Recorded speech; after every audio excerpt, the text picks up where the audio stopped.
ಪ್ರಯಾಗ್ರಾಜ್ನ ಕುಂಭಮೇಳದಲ್ಲಿ ಇವತ್ತು ಮೌನಿ ಅಮಾವಾಸ್ಯೆ ಹಿನ್ನೆಲೆ ಇವತ್ತು ಪವಿತ್ರ ಶಾಹಿ ಸ್ನಾನ ಕೂಡ ಇತ್ತು. ಹಾಗಾಗಿ ಕೋಟಿ ಕೋಟಿಗಟ್ಟಲೆ ಜನ ಇವತ್ತು ಪ್ರಯಾಗ್ರಾಜ್ಗೆ ಬಂದ್ಬಿಟ್ಟಿದ್ದಾರೆ. ಅಲ್ಲಿ ಪರಿಸ್ಥಿತಿ ನೋಡಿದ್ರೆ, ಜನರನ್ನ ನೋಡಿದ್ರೆ ಹೆಜ್ಜೆ ಇಡೋದಕ್ಕೂ ಕೂಡ ಜಾಗ ಇಲ್ಲ ಅಂತಾರಲ್ಲ, ಹಾಗೆ ಲಿಟ್ರಲಿ ಹೆಜ್ಜೆ ಇಡೋದಕ್ಕೂ ಕೂಡ ಜಾಗ ಇಲ್ಲ. ಆ ರೀತಿಯಾದಂತಹ ಪರಿಸ್ಥಿತಿ ಇತ್ತು.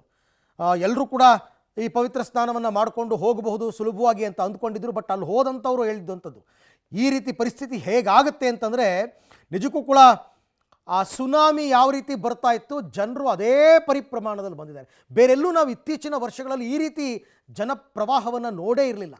ಕಾಲ್ತುಳಿತದಲ್ಲಿ ಈಗ 10ಕ್ಕೂ ಹೆಚ್ಚು ಸಾವಾಗಿದೆ ಅಂತಕ್ಕಂಥ ಮಾಹಿತಿ. ಮೃತಪಟ್ಟವರು ಬರೀ ಕನ್ನಡಿಗರ ಅಂತಂದರೆ ಕನ್ನಡಿಗರ ವಿಚಾರವನ್ನು ಮೊದಲು ಹೇಳಿದ್ವಿ ನಾವು. ಬಟ್ ಮೃತಪಟ್ಟವರು ಬೇರೆಯವರು ಇದ್ದಾರೆ.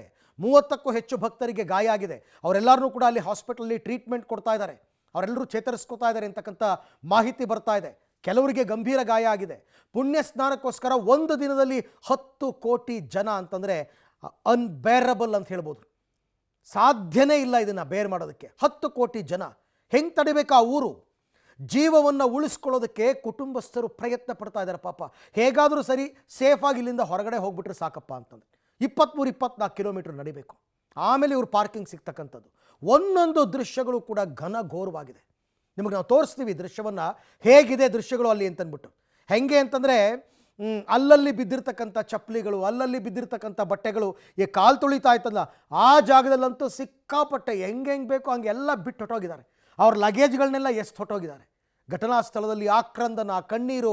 ಕೆಲವರು ನಮ್ಮ ಕಡೆಯವ್ರು ಕಾಣ್ತಾ ಇಲ್ಲ ಅಂತ, ಇನ್ನು ಕೆಲವರು ಅವರೇ ಗಾಯಗೊಂಡಿರೋರೇ ವಿಲಿವಿಲ ಅಂತ ಒದ್ದಾಡ್ತಾ ಇರ್ತಕ್ಕಂಥದ್ದು. ಹೀಗೆ ಪರಿಸ್ಥಿತಿ ಒಂದಕ್ಕೊಂದು ಘನಘೋರ. ಅಲ್ಲಿನ ಚಿತ್ರಗಳು ಕಣ್ಣಲ್ಲಿ ನೋಡಿದ್ರೆ ಕರಳು ಕ್ಯೂಚ್ ಬರುತ್ತೆ. ಆಗಿದೆ ಪರಿಸ್ಥಿತಿ, ನೋಡಿ ನೀವೇನೆ.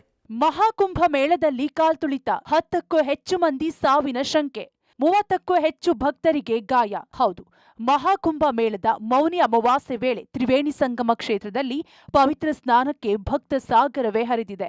ನಿನ್ನೆ ಮಧ್ಯರಾತ್ರಿ ಬಳಿಕ ಜನದಟ್ಟಣೆ ಹೆಚ್ಚಾಗಿದ್ದು, ನೂಕುನುಗ್ಗಲಿನಿಂದಾಗಿ ಕಾಲ್ತುಳಿತವಾಗಿದೆ. ಬ್ಯಾರಿಕೇಡ್ಗಳನ್ನ ಹಾರಿ ಭಕ್ತರು ಪುಣ್ಯ ಸ್ನಾನಕ್ಕೆ ನುಗ್ಗಿದ್ರಿಂದ ಈ ಕಾಲ್ತುಳಿತವಾಗಿದೆ.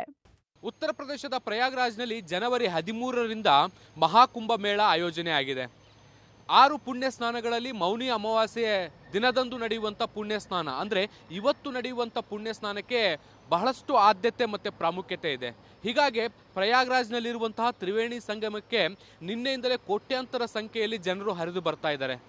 ನಿನ್ನೆ ತಡರಾತ್ರಿ ಕಿನಾರೆಯನ್ನು ಸೇರುವಂಥ ಸಂದರ್ಭದಲ್ಲಿ ಕಾಲು ತುಳಿತ ಸಂಭವಿಸಿದ್ದು, ಈ ಕಾಲು ತುಳಿತದಲ್ಲಿ 10ಕ್ಕಿಂತ ಹೆಚ್ಚು ಜನರು ಸಾವನ್ನಪ್ಪಿದ್ದಾರೆ ಅನ್ನುವಂಥ ನಿಟ್ಟಿನಲ್ಲಿ ಈಗ ಸರ್ಕಾರ ಅಧಿಕೃತ ಮಾಹಿತಿಗಳನ್ನು ಕೊಟ್ಟಿದೆ. ಪುಣ್ಯ ಸ್ನಾನಕ್ಕಾಗಿ 10 ಕೋಟಿ ಭಕ್ತರು, ಎಲ್ಲಿ ನೋಡಿದ್ರೂ ಜನವೋ ಜನ. ಇವತ್ತು ಮೌನಿ ಅಮಾವಾಸ್ಯೆ ಆಗಿದ್ರಿಂದ ಪುಣ್ಯ ಸ್ನಾನಕ್ಕಾಗಿ ದೇಶದ ನಾನಾ ಭಾಗಗಳಿಂದ ಭಕ್ತ ಸಾಗರವೇ ಹರಿದು ಬಂದಿತ್ತು. ಅಯೋಧ್ಯೆಯ 4 ದಿಕ್ಕುಗಳಲ್ಲೂ ಸುಮಾರು 10 ಕೋಟಿ ಭಕ್ತರು ಬಂದಿದ್ರಿಂದ ಪುಣ್ಯ ಸ್ನಾನಕ್ಕಾಗಿ ಸಹಜವಾಗಿ ನೂಕುನುಗ್ಗಲು ಉಂಟಾಯಿತು. ಜನೋಸ್ತಮ ಎಷ್ಟರ ಮಟ್ಟಿಗೆ ಇತ್ತೆಂದ್ರೆ 10 ಕಿಲೋಮೀಟರ್ ವರೆಗೆ ಜನ ಸಾಲುಗಟ್ಟಿ ನಿಂತಿದ್ರು. ಪುಣ್ಯ ಸ್ನಾನಕ್ಕಾಗಿ ನಾ ಮುಂದು ತಾ ಮುಂದು ಅಂತ ಭಕ್ತರು ಮುಂದಾಗಿದ್ರಿಂದ ಕಾಲ್ತುಳಿತ ಉಂಟಾಯಿತು. ನೂಕುನುಗ್ಗಲಿನಲ್ಲಿ ಉಸಿರುಗಟ್ಟಿದ ಭಕ್ತರು, ಜೀವ ಉಳಿಸಲು ಕುಟುಂಬಸ್ಥರ ಯತ್ನ. ಘಟನಾ ಸ್ಥಳದಲ್ಲಿ ಆಕ್ರಂದನ, ಕಣ್ಣೀರು. ಸುರಕ್ಷತಾ ನಿಯಮಗಳನ್ನ ಮೀರಿ ಭಕ್ತರು ಪುಣ್ಯ ಸ್ನಾನಕ್ಕೆ ಮುಂದಾಗಿದ್ರಿಂದ ಕಾಲ್ತುಳಿತವಾಗಿ ಒಬ್ಬರ ಮೇಲೆ ಒಬ್ಬರು ಬಿದ್ದಿದ್ದಾರೆ. ಕಾಲ್ತುಳಿತದಿಂದ ಅಸ್ವಸ್ಥರಾದವರನ್ನ ಉಳಿಸಿಕೊಳ್ಳಲು ಪ್ರಥಮ ಚಿಕಿತ್ಸೆ ಕೂಡ ನೀಡಲಾಯಿತು. ತಕ್ಷಣವೇ ಗಾಯಾಳುಗಳಿಗೆ ಚಿಕಿತ್ಸೆ ನೀಡಿ ಆಸ್ಪತ್ರೆಗೆ ದಾಖಲಿಸಲಾಯಿತು. ಇದರಿಂದಾಗಿ ಹೆಚ್ಚಿನ ಅನಾಹುತ ಸಂಭವಿಸಲಿಲ್ಲ. ಸುರಕ್ಷತಾ ನಿಯಮಗಳನ್ನು ಮೀರಿ ಬಂದಿರುವಂತಹ ಭಕ್ತಾದಿಗಳು ಪುಣ್ಯ ಸ್ನಾನ ಮಾಡಲಿಕ್ಕೆ ಪ್ರಯತ್ನ ಪಟ್ಟಿದ್ದಂತಹ ಹಿನ್ನೆಲೆಯಲ್ಲಿ ಈ ಕಾಲ್ತುಳಿತ ಸಂಭವಿಸಿದೆ ಅನ್ನುವಂಥ ಮಾಹಿತಿಗಳನ್ನು ಪ್ರಾಥಮಿಕ ವರದಿಯಲ್ಲಿ ಪೊಲೀಸರು ಹೇಳ್ತಾ ಇದ್ದಾರೆ. ಸದ್ಯಕ್ಕೆ ಅಲ್ಲಿರುವಂಥ CCTVಗಳನ್ನು ಕೂಡ ಪರಿಶೀಲಿಸುವಂಥ ಕೆಲಸವನ್ನು ಕೂಡ ಮಾಡ್ತಾ ಇದ್ದಾರೆ. ಆದರೆ ಘಟನೆ ನಡೆದ ಬೆನ್ನಲ್ಲೇ ಕೂಡಲೇ ಭದ್ರತಾ ಸಿಬ್ಬಂದಿಗಳು ಕಾರ್ಯಪ್ರವೃತ್ತರಾಗಿ ಕೆಳಗಡೆ ಬಿದ್ದು ಅಸ್ವಸ್ಥರಾಗಿದ್ದಂಥ ಜನರನ್ನ ಮೇಲೆತ್ತಿ ಸ್ಥಳೀಯ ಆಸ್ಪತ್ರೆಗೆ ದಾಖಲಿಸಿ ಟ್ರೀಟ್ಮೆಂಟನ್ನು ಕೊಡುವಂಥ ಕೆಲಸವನ್ನು ಮಾಡಿದರು. ಹೀಗಾಗಿ ಸಾವು ನೋವುಗಳ ಸಂಖ್ಯೆ ಬಹಳ ದೊಡ್ಡ ಪ್ರಮಾಣಕ್ಕೆ ಏರಿಕೆಯಾಗಿಲ್ಲ. 10 ಜನ ಸಾವನ್ನಪ್ಪಿದ್ರೆ 60 ಜನ ಗಾಯಗೊಂಡಿದ್ದಾರೆ ಅನ್ನುವಂತಹ ಮಾಹಿತಿಗಳು ಕೂಡ ಇರುವಂಥದ್ದು. ಅವರೆಲ್ಲರಿಗೂ ಕೂಡ ಈಗ ಟ್ರೀಟ್ಮೆಂಟನ್ನು ಮುಂದುವರಿಸಲಾಗ್ತಾ ಇದೆ. ಮಹಾಕುಂಭ ಕಾಲ್ತುಳಿತದಲ್ಲಿ ಕನ್ನಡಿಗರಿಗೂ ಗಾಯ.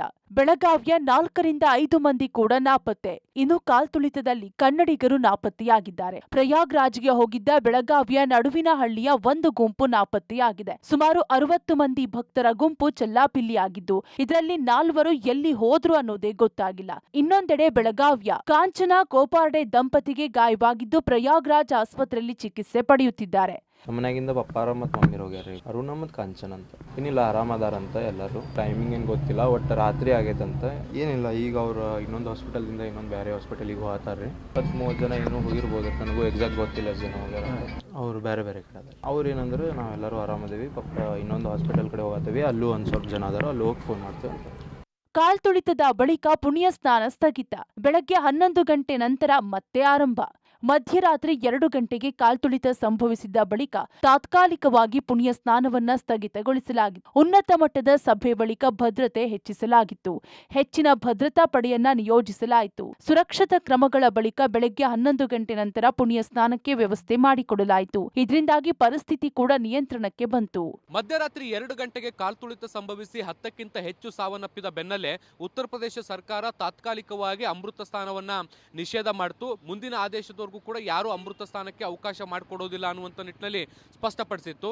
ಬೆಳಗ್ಗೆ ಮುಖ್ಯಮಂತ್ರಿ ಯೋಗಿ ಆದಿತ್ಯನಾಥ್ ಅವರ ನೇತೃತ್ವದಲ್ಲಿ ಹಿರಿಯ ಅಧಿಕಾರಿಗಳ ಸಭೆಯನ್ನು ನಡೆಸಿದ ಬಳಿಕ ಹೆಚ್ಚುವರಿ ಭದ್ರತಾ ಸಿಬ್ಬಂದಿಗಳನ್ನು ನಿಯೋಜನೆ ಮಾಡಿ ಅದಾದ ಬಳಿಕ ಮತ್ತೆ ಅಮೃತ ಸ್ನಾನಕ್ಕೆ ಅವಕಾಶವನ್ನು ಮಾಡಿಕೊಡ್ಲಾಯಿತು.